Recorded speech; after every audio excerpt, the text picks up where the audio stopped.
Shalom, jemaat yang dikasihi oleh Tuhan.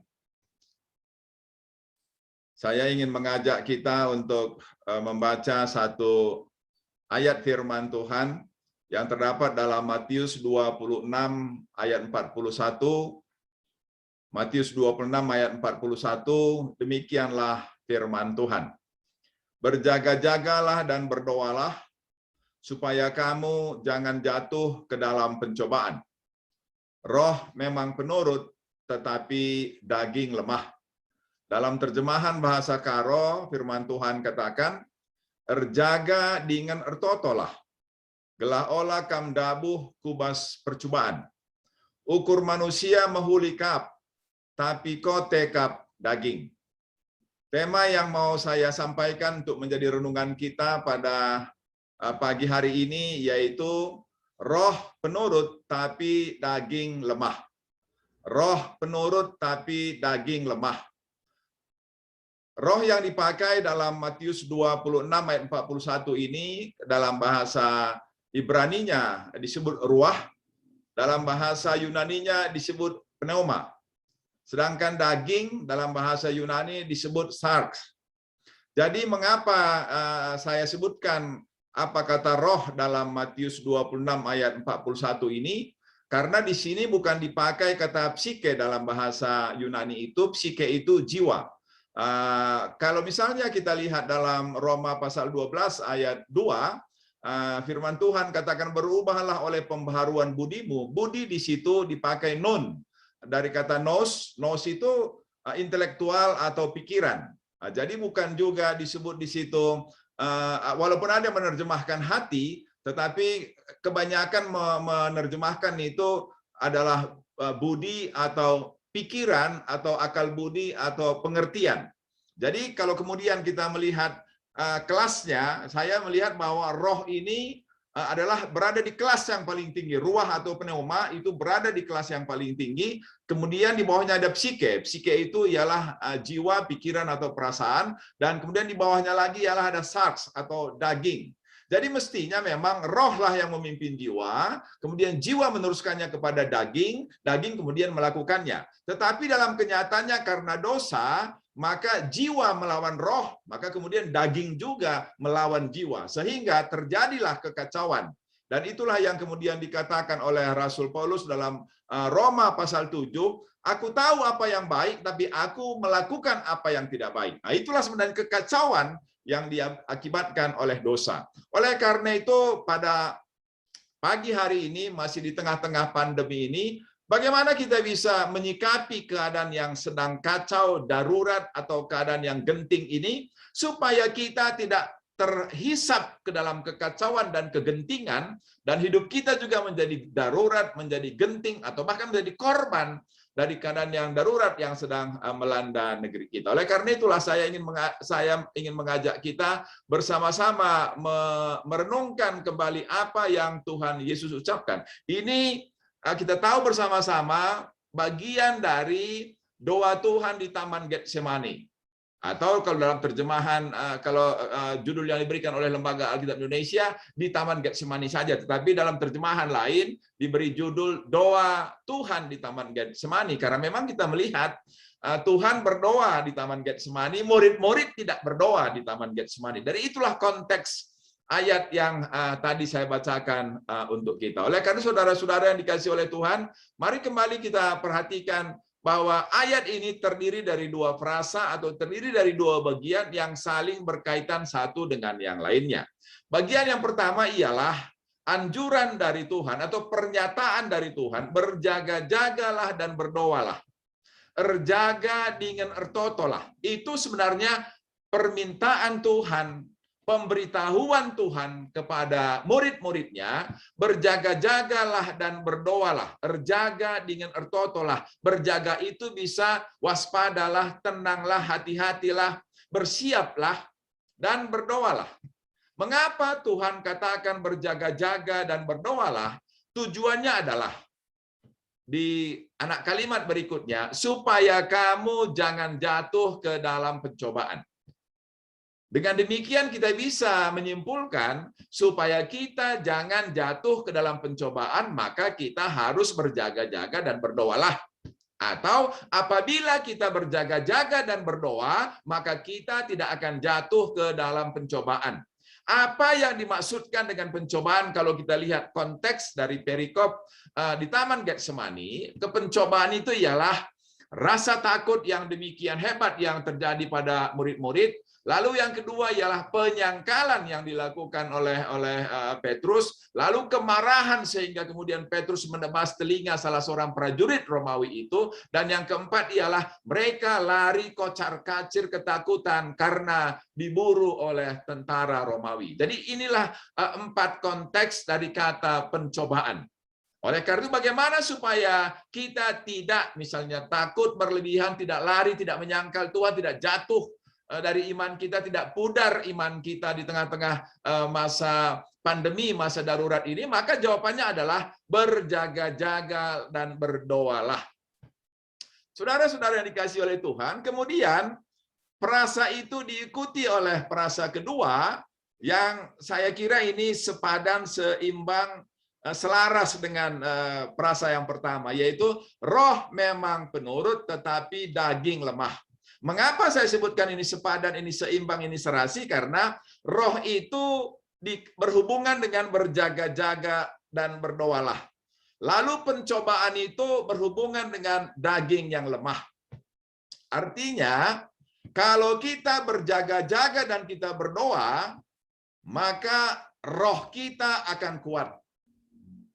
Tapi kalau kita tidak berjaga-jaga dan tidak berdoa, maka roh yang penurut itu akan lemah, akan dilawan oleh daging, sehingga kita seperti 4 contoh yang tadi saya sebutkan, kemudian marah, kemudian menyangkal Tuhan, melarikan diri, kemudian juga hidup dalam ketakutan. Nah, itu sebabnya mengapa kemudian Tuhan Yesus katakan roh itu memang penurut, mau melakukan apa yang Tuhan kehendaki.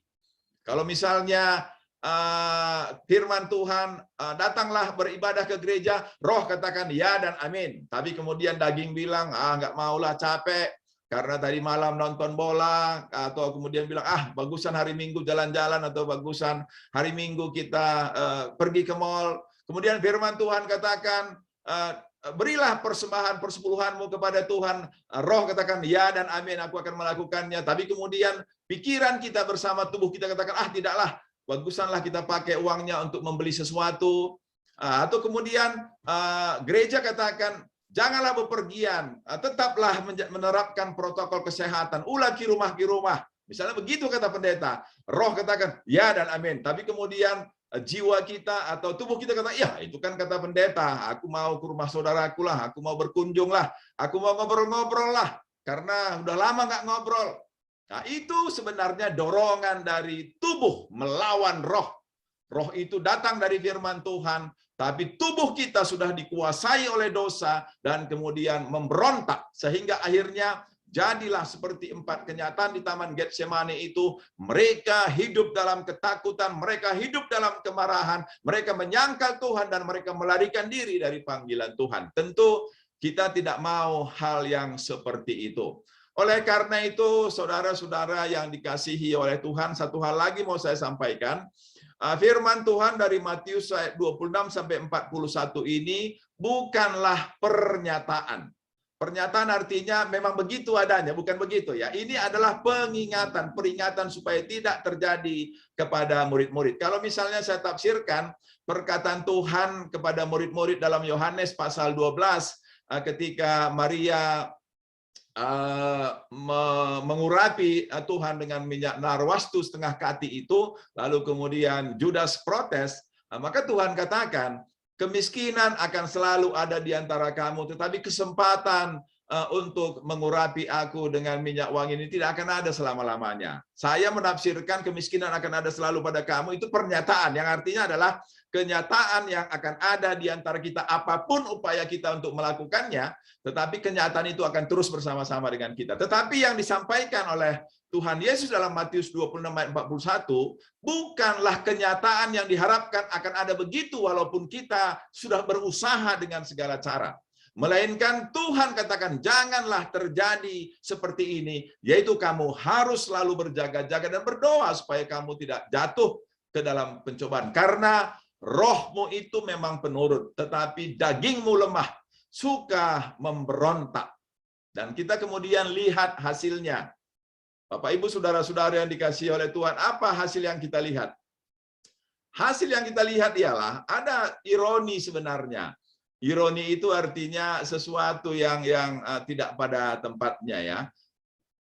Apa ironi itu? Ironi itu ialah Tuhan Yesus ditangkap dan sepanjang tengah malam sampai pagi hari terus-terusan diinterogasi oleh imam-imam kepala, oleh imam besar, oleh tentara pasukan dari Romawi, kemudian juga dianiaya, kemudian dicambuk sampai terluka sebagian besar dari tubuhnya, dan kemudian disuruh memikul salib, dan kemudian disalibkan pada siang harinya sampai sore kemudian mati, melepaskan nyawanya. Tetapi mari kita perhatikan mulai dari Taman Getsemani sampai kemudian di puncak Golgota, itu kurang-kurang lebih 1 hari. Tetapi tidak ada Tuhan mengeluh, tidak ada Tuhan menghujat, tidak ada Tuhan menyalahkan siapa-siapa. Artinya Tuhan tidak melakukan dosa. Padahal Dia yang berada di garis depan. Sedangkan murid-murid, ya, murid-murid yang hanya melihat dari jauh, apa yang terjadi pada mereka? Bukan mereka yang dicambuk, mereka tidak ada luka pada tubuhnya. Mereka tidak ada dianiaya, hanya ditanya oleh seorang perempuan, Petrus, kau kan bersama-sama dengan orang Galilea itu. Tapi apa yang dilakukan oleh Petrus? Dia kemudian menyangkalnya 3 kali. Dan kemudian di mana murid-murid? Sampai Tuhan naik ke bukit Golgota, terutama murid laki-laki. Tidak ada yang kelihatan. Tidak ada dituliskan, karena mereka melarikan diri, mereka bersembunyi. Padahal bukan mereka yang ditangkap, bukan mereka yang diinterogasi, bukan mereka yang dianiaya, bukan mereka yang disalibkan. Maka kemudian kita bertanya, kenapa bisa terjadi perbedaan yang demikian besar antara Tuhan yang sangat menderita, tapi tetap sabar, tetap bisa menguasai dirinya, sedangkan murid-murid tidak menderita apa-apa, hanya goncangan jiwa, tapi kemudian melakukan kesalahan, melakukan kejahatan, dan melakukan dosa yang demikian hebat. Maka kembali ke ayat tadi, jawabnya ialah, karena Tuhan Yesus berdoa 3 kali. Dan kita tidak tahu berapa jam Tuhan berdoa. Tuhan berdoa 3 kali. Dan dari percakapan Tuhan dengan murid-murid, kita kemudian bisa menyimpulkan, murid-murid hanya menangisi nasib, mengkhawatirkan keadaan, tapi tidak berdoa. Dan karena itulah sebenarnya Tuhan kemudian katakan, bahwa berjaga-jagalah dan berdoalah supaya kamu tidak jatuh ke dalam pencobaan, karena roh memang penurut tetapi daging lemah. Dan mereka kemudian dikuasai oleh daging yang lemah. Dan kemudian roh itu dikalahkan karena mereka tidak berdoa. Sedangkan Tuhan yang mengalami begitu banyak kesakitan bisa bertahan. Karena Tuhan berdoa 3 kali. Sedangkan murid-murid kalah dalam peperangan itu karena mereka tidak berdoa. Nah, mengapa mereka tidak berdoa? Kita barangkali bisa menafsirkan karena mereka terlalu cemas dengan keadaan, terlalu khawatir dengan keadaan, terjebak memikirkan hari-hari yang akan mereka hadapi, hari-hari yang sulit, penolakan-penolakan dari masyarakat Yerusalem terhadap mereka, dan kehilangan Tuhan yang mereka banggakan, yang selama ini menjadi sandaran, harapan, dan topangan mereka. Dan karena itulah kemudian mereka tidak tenang lagi, tidak waspada lagi, dan kemudian mereka tidak berdoa. Jemaat yang dikasihi oleh Tuhan, saya kira apa yang terjadi pada murid-murid, itulah juga yang sering terjadi pada kita, sehingga Tuhan Yesus tidak hanya berkata kepada murid-murid, tapi juga berkata kepada kita di tengah-tengah masa pandemi, barangkali juga di tengah-tengah masa resesi yang sedang kita hadapi sekarang ini, yaitu supaya kita berjaga-jaga, supaya kita berdoa, supaya kita tidak jatuh ke dalam pencobaan. Pencobaan di sini barangkali bukan hanya seperti 4 yang contoh tadi saya sebutkan, takut, menyangkal Tuhan, marah, dan kemudian melarikan diri, melainkan sekarang pada masa pandemi ini pencobaan itu bisa ialah kita cuek terhadap keadaan. Kita abai terhadap anjuran pemerintah. Kita cuek terhadap tindakan-tindakan kita yang tidak menerapkan protokol kesehatan. Itu saya kira pencobaan. Dan ketika kemudian kita jatuh karena sikap kita yang abai terhadap prokes itu, maka kemudian datanglah kegentaran, ketakutan yang menguasai kita, sehingga kita kemudian sulit berdoa. Karena kita sudah menanggung akibat dari keteledoran kita. Oleh karena itu, saudara-saudara jemaat yang dikasihi oleh Tuhan, pada hari ini, pada hari Minggu ini, Tuhan kembali berbicara kepada kita, menyampaikan nasihat kepada kita seperti Tuhan menyampaikan nasihat kepada murid-muridnya. Berjaga-jaga dan berdoalah, supaya kita tidak jatuh ke dalam pencobaan. Roh kita memang penurut, tetapi daging kita sering memberontak. Misalnya ketika pemerintah katakan jangan keluar rumah kalau tidak perlu, saya pribadi katakan ya dan amin. Tapi tiba-tiba saya kepingin roti, tiba-tiba saya kepingin nanas. Maka apa yang harus saya lakukan? Pagi-pagi kemarin saya bergumul, pergi, tidak pergi, tidak pergi, tidak pergi, tidak pergi, tidak pergi. Akhirnya pergi. Tapi kemudian Nora sampaikan pakai masker double. Dan jangan terlalu lama berbicara dengan penjual. Maka kemudian saya membeli roti sebentar saja di situ, ya tidak sampai 5 menit. Kemudian pergi, kemudian membeli nanas juga, agak menjaga jarak dengan orangnya karena orangnya hanya pakai masker 1 lapis. Saya jaga jarak, saya bilang beli nanasnya 3 buah. Kemudian saya taruh uangnya di situ dan kemudian saya mundur, saya tunggu dia juga menaruh nanasnya di satu tempat tertentu. Dan saya harap saya bisa selamat dengan cara seperti itu. Dan ketika misalnya ada teman kemarin datang rame-rame ke kampus, ya saya menghindari kerumunan, tidak mau berjumpa dengan teman-teman itu karena saya kira tidak ada juga sesuatu yang penting untuk dibicarakan. Dan kalaupun ada sesuatu yang penting, kita bisa teleponan, kita bisa video call, kita bisa Zoom, tidak harus kita bertemu. Walaupun daging kita memberontak, kenapa aku dikurung? Kenapa aku tidak bisa begini? Kenapa aku tidak bisa begitu? Kenapa gereja menghalangi aku untuk berkunjung ke rumah saudaraku? Saudara-saudara yang dikasihi oleh Tuhan, kalau Tuhan Yesus memberikan peringatan kepada kita karena Dia sayang kepada kita, karena Dia tidak ingin kita celaka, karena dunia sedang kacau seperti sekarang ini. Dan kalau gereja pun memberikan peringatan, tujuannya adalah supaya kita juga bisa hidup bahagia, supaya kita bisa hidup selamat sampai nanti pandemi ini berakhir. Tidak ada tujuan yang lain. Apa untungnya? Kalau misalnya saya atau gereja memberi larangan, jangan ke sana, jangan kemari, tidak ada untungnya. Tetapi kalau kita semua sehat-sehat, bahagia sampai pandemi berakhir, untungnya ialah tentu kita bisa bersukacita, bisa berbangga hati. Saudara-saudara yang dikasihi oleh Tuhan, untuk gereja kita pada gelombang kedua virus corona di tengah-tengah negeri kita, ada 5 keluarga yang sudah terinfeksi corona. Dari 22 keluarga. Kalau itu diangkakan, persentasenya itu sangat tinggi. Lebih tinggi daripada angka nasional atau angka WHO dunia. Jadi barangkali Giki bisa ambil top score itu ya, karena tinggi sekali. Dan itu barangkali kalau kemudian ditanya pemerintah, pemerintah akan memberikan level cap zona merah untuk jemaat Giki. Tetapi barangkali dari sisi lain kita bisa melihat inilah kesempatan juga ujian kepada tim Satgas COVID kita. Dan satu orang sudah memberikan penilaian kemarin. Saya baca di WA katanya tim Satgas Giki Cimahi jitu kalau nggak salah istilahnya. Jitu maksudnya gesit dan juga telaten. Dan saya kira memang begitulah ya, karena ketika Bapak Tia kemarin sudah menginformasikan bahwa mereka sudah 5 hari demam dan batuk, ya saya kira hanya hitungan menit lah ya. Beberapa menit kemudian tim Satgas langsung bertindak, ada langsung kemudian kendaraan, maka Bapak Tia langsung berangkat ke rumah sakit Kopo, dan juga sudah ada di sana tim Satgas kita, anak kita Depi yang sudah menyiapkan ruangan segala macam, dan semua bergerak dengan sangat cepat. Tetapi saudara-saudara, tim Satgas itu akan loyo. Kalau terlalu banyak kita nanti yang diurusnya, itu ya nggak sanggup, nggak mungkin.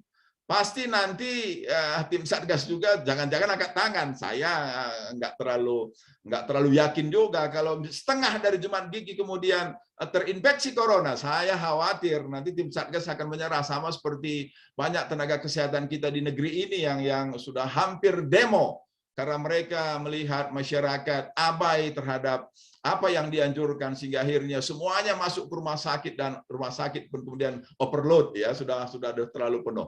Oleh karena itu, janganlah sampai hal itu terjadi.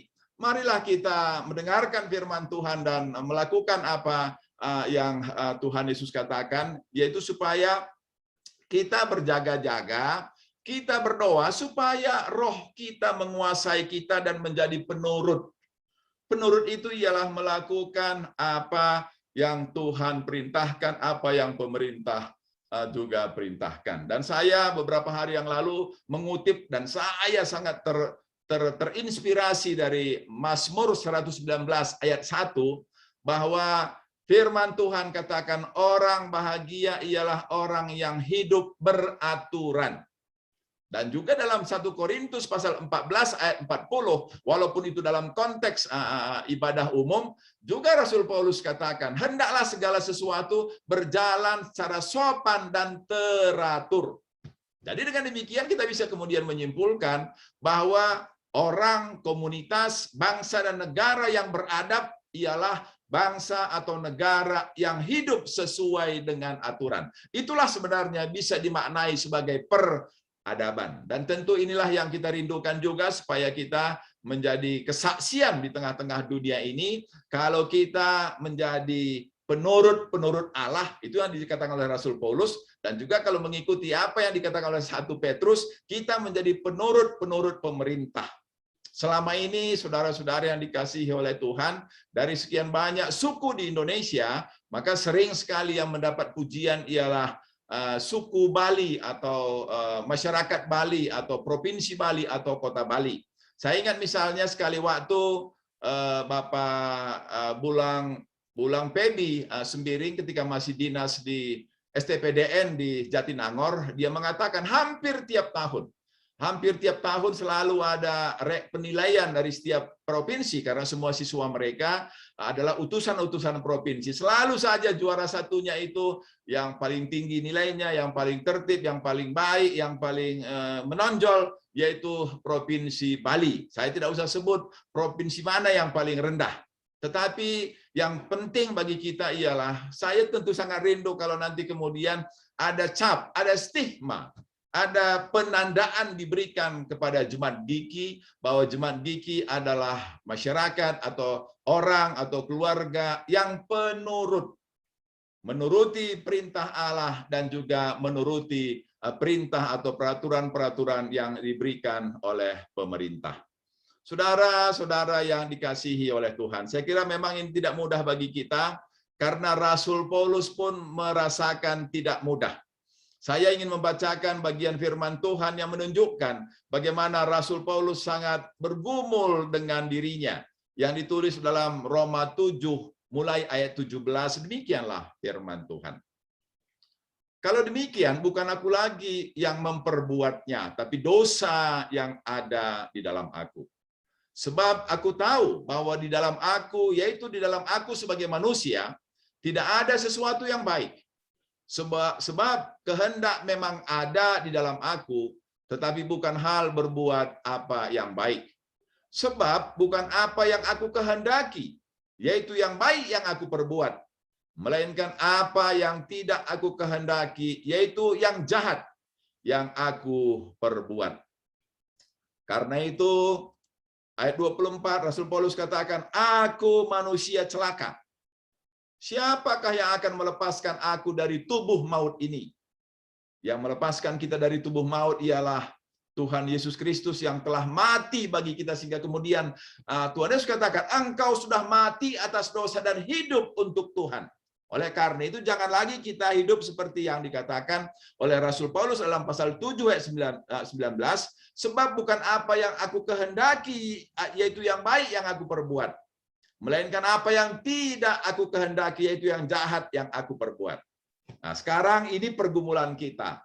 Kita tahu apa yang baik, tapi kenapa yang jahat kita lakukan? Itu karena sarks kita atau tubuh kita memberontak terhadap pneuma atau terhadap ruah, terhadap roh tadi. Maka sekarang karena Kristus sudah menguasai kita, mari kita lawan daging kita yang ingin memberontak. Ikutilah apa yang Tuhan katakan.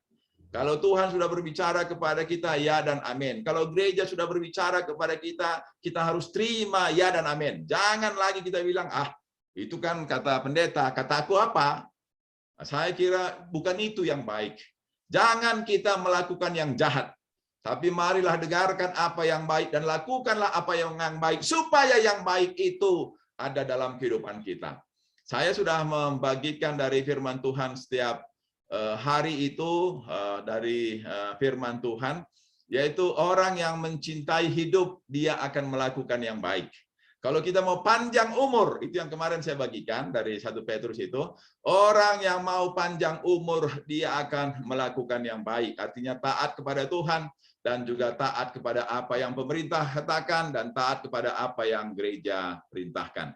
Akhirnya kita terus ingat bahwa waspadalah dan berdoalah supaya kita jangan jatuh ke dalam pencobaan karena roh penurut tetapi daging lemah. Mari kita banyak berdoa, mari kita waspada dan berhati-hati, lawan daging kita, lakukan apa yang firman Tuhan katakan dengan roh kita, supaya roh kita lah yang menguasai hidup kita, dan dengan demikian kemudian kita memperoleh sukacita dari Tuhan karena roh menaati apa yang Tuhan perintahkan. Amin.